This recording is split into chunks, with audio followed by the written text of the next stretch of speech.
দুন্দুল দিয়ে ইলিশ মাছ রেসিপি এটা আসলে অসাধারণ একটা রেসিপি, আমার কাছে খুবই ভালো লাগে। আর এটা আমাদের আঞ্চলিক ভাষায় আমরা দুন্দুল বলে থাকি। আর অনেকের কাছ থেকে শুনে এটাকে মিনা, কেউ আবার বলে থাকে ঝিঙে বা চিচিঙ্গা এত কিছু বলে, কিন্তু আমরা এটাকে দুন্দুল বলে থাকি। তো এখন দুন্দুলটাকে আমি আমার পছন্দ মতো শেপে কেটে নিয়েছি। এখন আমি ইলিশ মাছগুলোকে ভালো করে ভাজবো। আমি কড়াইতে ইলিশ মাছ ভাজবো। আসলে ফ্রাই প্যান থেকে কড়াইতে যদি ইলিশ মাছ ভাজা হয় তাহলে আমার কাছে মনে হয় যেমন টেস্টটা একটু ভালো হয়। ইলিশ মাছ ভাজা শেষ, এখন আমি মশলাটা কষিয়ে নেবো। এখানে আমি আদা, রসুন, জিরা পেস্ট দিয়েছি। এগুলো পেস্ট দিলে কিন্তু খুব ভালো লাগে। এবং হলুদ, লবণ, মরিচ গুঁড়া দিয়েছি আর ধনিয়া গুঁড়া দিয়েছি। এই ধনিয়া গুঁড়া দিলে কিন্তু দুন্দুলটা খেতে খুব ভালো লাগে।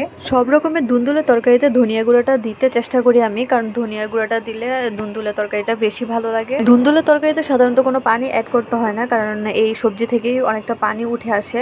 তো এই পর্যায়ে আমি এখন ইলিশ মাছটা দিয়ে নিয়েছি। এখন কতক্ষণ আমি চুলাতে রাখবো, তারপরে ধনেপাতা দিয়ে উঠিয়ে ফেলবো। তো আজকে রান্নাটা কেমন লেগেছে, ভালো লাগলে লাইক কমেন্ট করে দিও।